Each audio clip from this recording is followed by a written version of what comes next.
Hey everybody in Brute Nation, this is Andrew Lucio coming at you, Alpha Brute, ready to give you all the details, all the things that I've learned since we've done the RTN video, and now we're in Tails and we're about to go into the Nationals. I'm going to give you everything I can, and that's what we're going to do today. Let's get to it.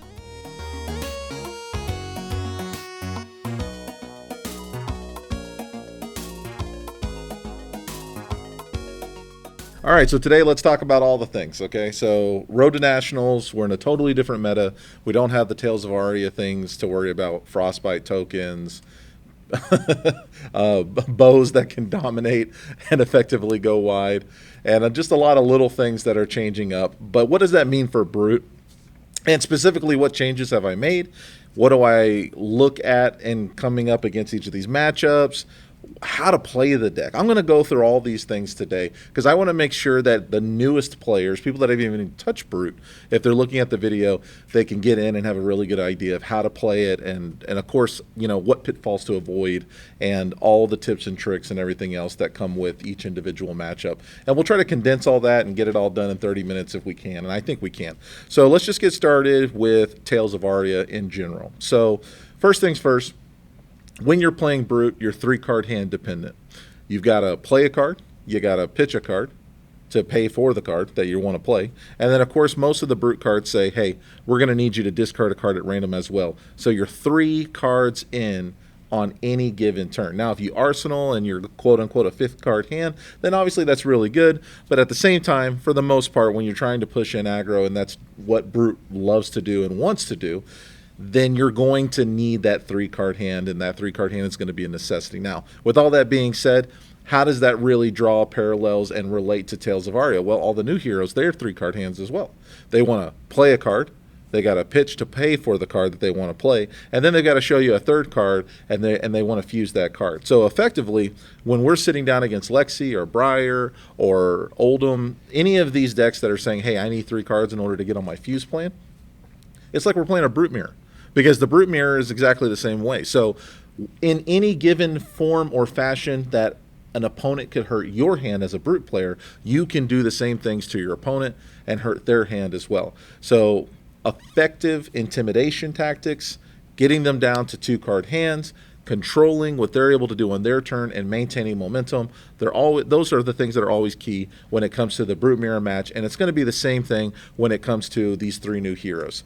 Let's talk about each one individually. So with Lexi, we're going to be fighting a lot of Dominate. And when it comes to Dominate, we're no stranger to that. Dorinthia was doing it before anybody else was, and of course so was Bravo. And Bravo, he has it built into the hero, so it's efficient Dominate all the time. And in those matchups, we were hard 50-50. Now with Bravo, it was more like 55-45, us being the 45 as Brute players. But again, this is something that we can mitigate with conservative blocking and just being a little bit smarter about how we transition turns, how we set up turns, and what we do with our claws. Because we're going to be on the claw plan. I feel like, and this again, just my own feeling, I feel like claw is going to get us there more often than not when we're in the mid to late game, and either we have momentum and we need to maintain it, or we don't have momentum and we need a Blood Rush Bellow turn to really give us the ability to regain momentum and then hold that momentum into the late game. Remember, with the club, potentially with no rolling of the Scabskins, which you know how I feel about rolling Scabskins. I do not like to roll the Scabskins. We'll talk about that in a second. You're going to need more than the club in order to get 3 to 4 attacks wide. And you're going to need 3 to 4 attacks wide in order to close out those games when you're trying to take a person from 20 health all the way down to 0 in one go. How do we get there? How do we accomplish that?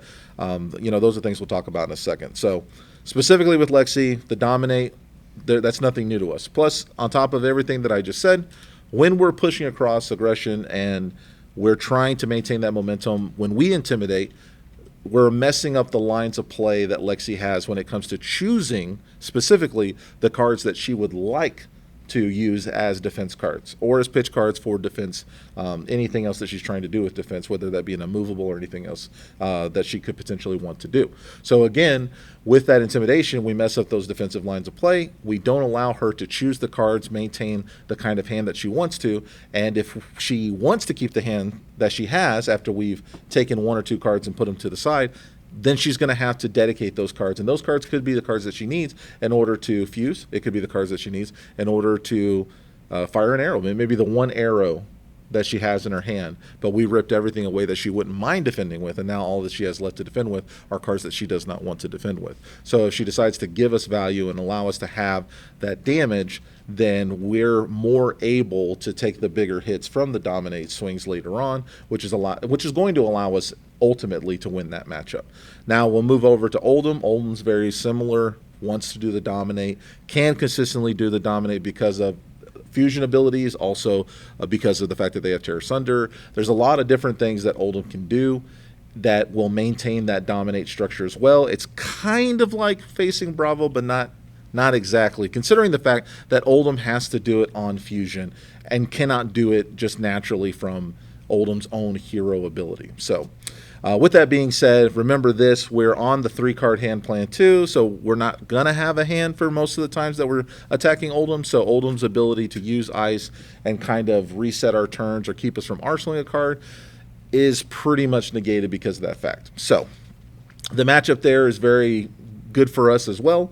We don't really have to do much. We don't even really need to sideboard in like we would for Dorinthia, for Bravo, or for Lexi because of the fact that their dominate is not going to be as efficient or consistent as those other 3 heroes. So we really can just come in with our main package, and we'll talk about what our main package is and why that is our main package, and we'll get into that in a little bit. Now, we talked about Lexi, dominate, have to sideboard in, very similar to what we do for Dorinthia and Bravo. We talked about Oldhim, a little bit of dominate, mostly hand disruption. Doesn't really affect us as much because we're basically fighting another brute player, 3-card hand deck to a 3-card hand deck. So really, there's not much you need to do as far as that matchup goes. Like, you literally just need to sit down and play it. And then now we're going to talk about Briar. So Briar is a little bit different. Briar is like playing Katsu aggro. And if you're not really familiar with that terminology, effectively what it means is you're fighting a deck that can go about 4 to 5 attacks wide very consistently, and the average damage output is going to be somewhere in the neighborhood of about 13 to 16 every single turn. And what's a little bit different than Katsu is it's more reminiscent of what Chain was doing in the sense that they're able to more consistently split their damage, which means it's even harder to defend. Now, obviously, we have the Skull Horn with Arcane Barrier 2. We're also going to bring in some Null Rune Gloves because we don't know specifically what kind of Briar build it's going to be. There are a couple of very neat looking builds that are using Rune Chants extensively, and you never know exactly what your opponent's going to flip over. Briar in general is a wild card, and you'll never know exactly what you need to do with that, but all of the things that we've been talking about as far as siding and everything else, I've extensively detailed these in the notes. You'll see those in the details below the video, so definitely check those out. Those 2 links, the deck list and the notes, I'm always going to update those specific links, so when you're sitting around musing, thinking, hey, maybe Andrew's updated something, definitely click on those links, check them out, bookmark them, whatever the case may be, because those will always be my go-to links to make sure you guys always have the same deck that I do, okay? Now, let's talk a little bit about what Rhinar is, what he wants to do, and why he does it so well. So Rhinar specifically is an aggro deck. It just is. And a lot of people can talk about mid-range and the setup and everything else, but really Rhinar is just an aggro deck. It's a good old-fashioned aggro deck. And what he wants to do is he wants to intimidate. And intimidation, if you're not familiar with the terminology, is you take a card randomly from your opponent's hand and put it into their banish zone, and then they can't touch that card until the end of your turn. And that's when they'll get the card back. Now remember, you don't have priority during the beginning.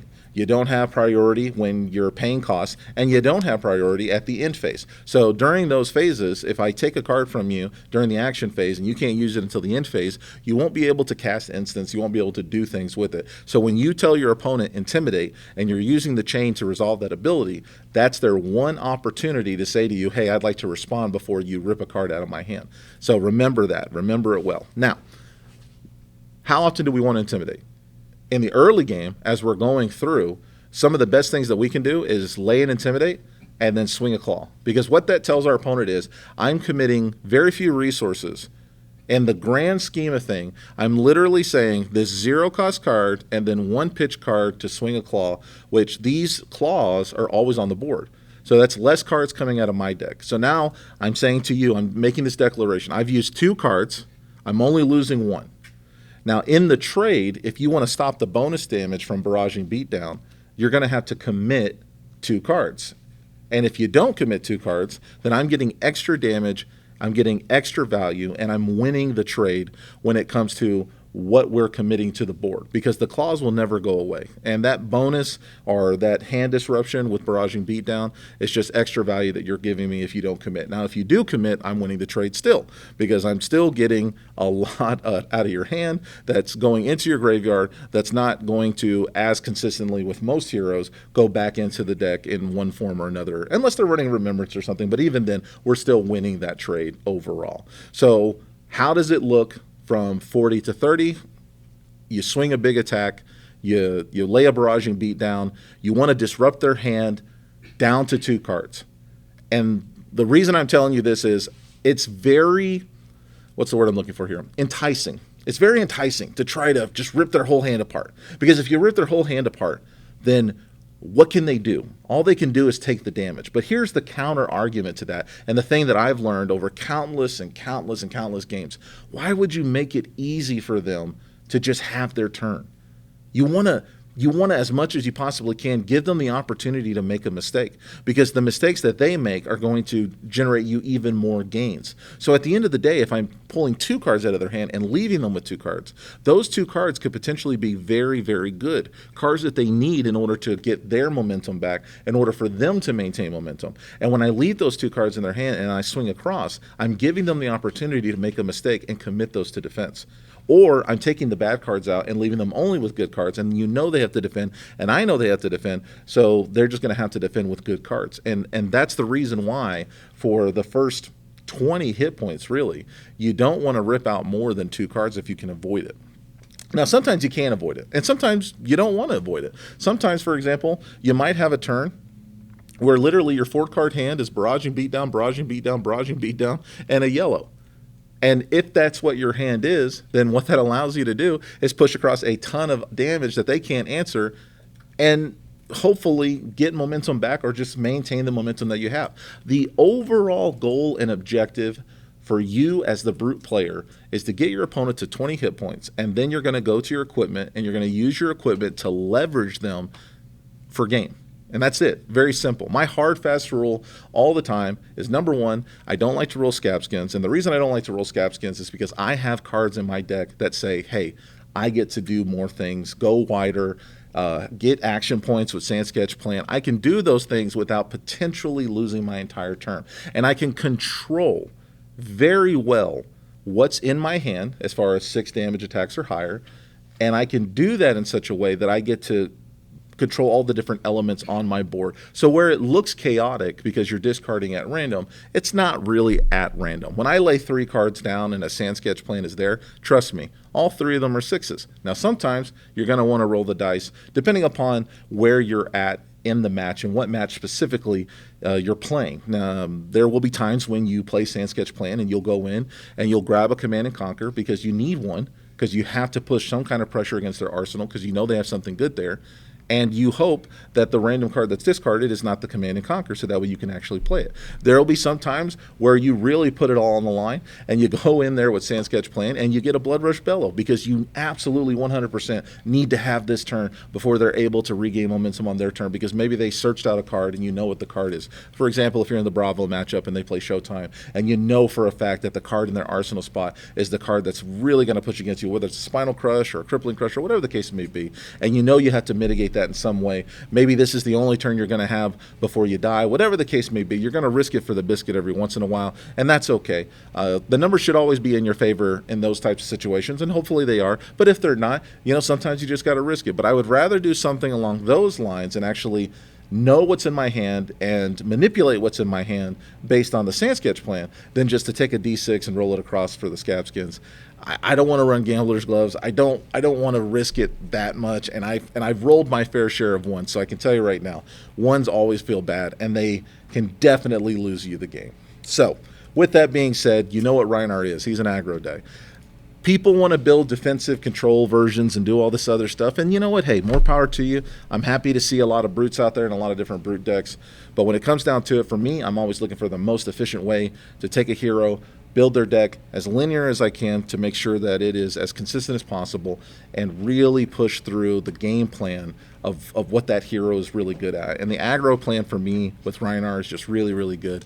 That's why we run the claws, so that way we can do the Blood Rush Bellow and everything else in between. Now, going into Nationals, what are the changes we've made? Well, we've made a couple of changes. So the first thing we did is we added yellow Come to Fight. Come to Fight in general was added into the deck after the Vegas calling because of the fact that we were running into a lot of situations where we had multiple, 3 or more, well, really just 3, non-attack actions in our hand that we couldn't sequence out properly because most of them in our deck cost 0.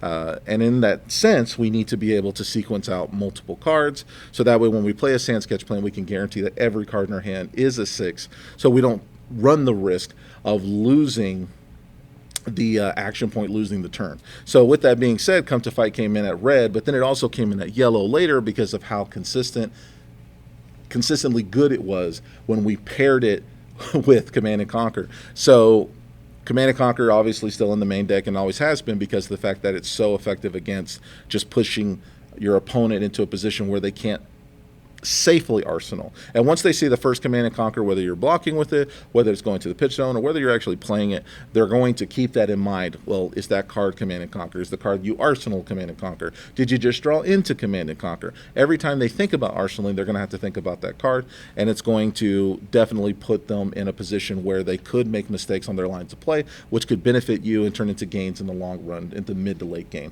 Now, with all that being said, what else did we do? Well, we took out a Predatory Assault from the sideboard and went down to basically just 2 in the deck, and we upped our Bonehead Barrier count. And then we took out one other card in our sideboard for a Findel Spring Tunic, and I'm trying to think off the top of my head. Yes, so yellow Lead the Charge. So we were running yellow Lead the Charge at 3, but we went from 3 down to 2 for the Findel Spring Tunic. Now, the Tunic is going to come in our aggro matchups, and again, everything that I talked about as far as siding goes, you're going to find that in that document.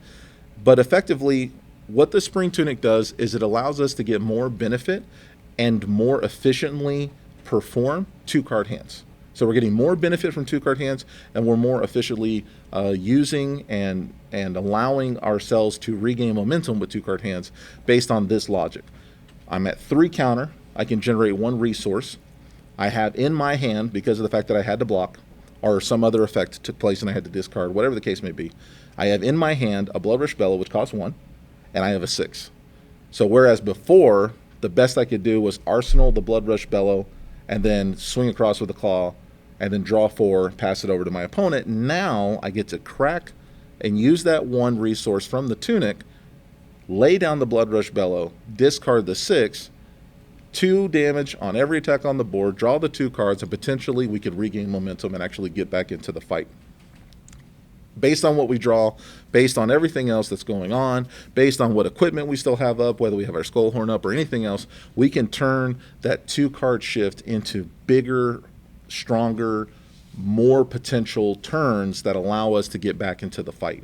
Because if we're at 2 cards, effectively we're blocking a lot, we're doing something, our opponent has momentum, they're pushing against us, and they're keeping it almost impossible for us to play the game because we need 3-card hands. So the Tunic gives us that versatility in the aggro matchups, and it allows us to actually get back into the fight. So really, really good. Also, Bonehead Barrier, right? So we take our 2-count Bonehead Barrier, go up to 3-count, and the reason we're doing that is because, again, same situation with the Dominate builds. We have to be able to commit cards into those specific Dominate attacks that are going to allow us to stay in the game and actually do something with our hand instead of just taking a lot of damage. And Bonehead Barrier is going to do that for us, and it's going to do it in a way that's going to feel good, especially when we have Tunic at 3. We'll use that.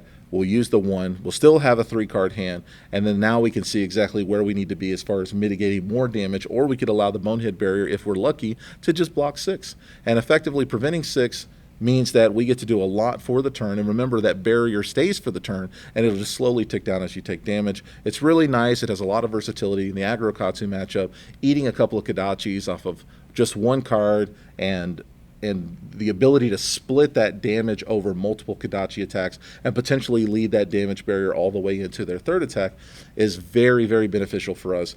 So it just opens up a lot of lines of play for us, and it really allows us to stay in the game against dominate effects and against go-wide strategies that have a lot of on-hit effects like aggro Katsu. So Bonehead Barrier is really good, and that's why it went up to 3. Now, you're going to ask yourself, why did Lead the Charge go down to 2? Well, effectively, we have 3 Sand Sketch planned. With the 2 Lead the Charge, we now have 5 cards that allow us to get that extra action point that we need against Prism. And we don't really need that strategy against anybody else. So sometimes there's explosive things that you can do, but for the most part, those are just defensive cards. And that's all in the sideboard notes as well. So the rest of the deck is really laid out in such a way that we can do as much potential damage as possible. But the thing you need to know about Rhinar is that you are constantly in this conservative mindset of mitigating damage and waiting for bigger swings. And what I mean by that is that you don't want to commit a lot of cards to defense. A lot of times you're just going to take it on the chin.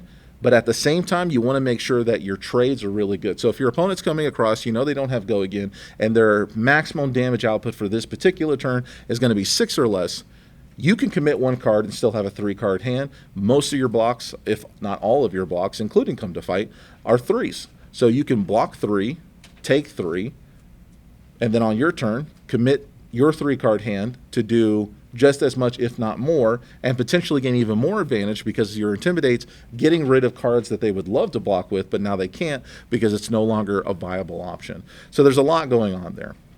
Now, going into Nationals, the overall idea of conservative blocking is kind of the way that your mindset needs to shift when it comes to how you play any aggro deck, because of the fact that if you don't shift your mindset to, I need to block some damage, especially in the early turns, your mid to late game ability to take a big hit in order to potentially win the game or wrest momentum from your opponent in a way that won't allow them to ever get it back is going to be significantly depleted. And one of the biggest issues I see right now with a lot of players is their inability to understand what hits to take and what hits not to take. So get this in your mindset that even on an aggro build like what we're doing here with Rhinar, we need to start blocking conservatively. Effectively, what it means is we're blocking in the margins, and we just look at the turn and we think to ourselves, is our opponent going to go 2 to 3 attacks wide? And if they're not going 2 to 3 attacks wide, how many cards are they going to be able to swing across? Do they have dominate?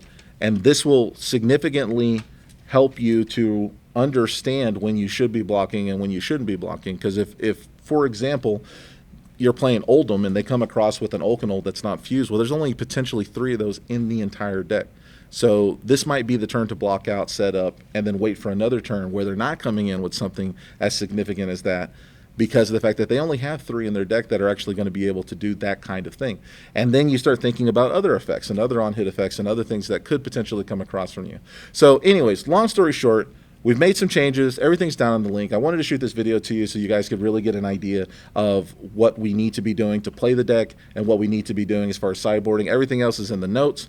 If you have any questions, just find me on Facebook. I'm Andrew Lucio again, and I appreciate you tuning in, and I hope you enjoyed it. Peace.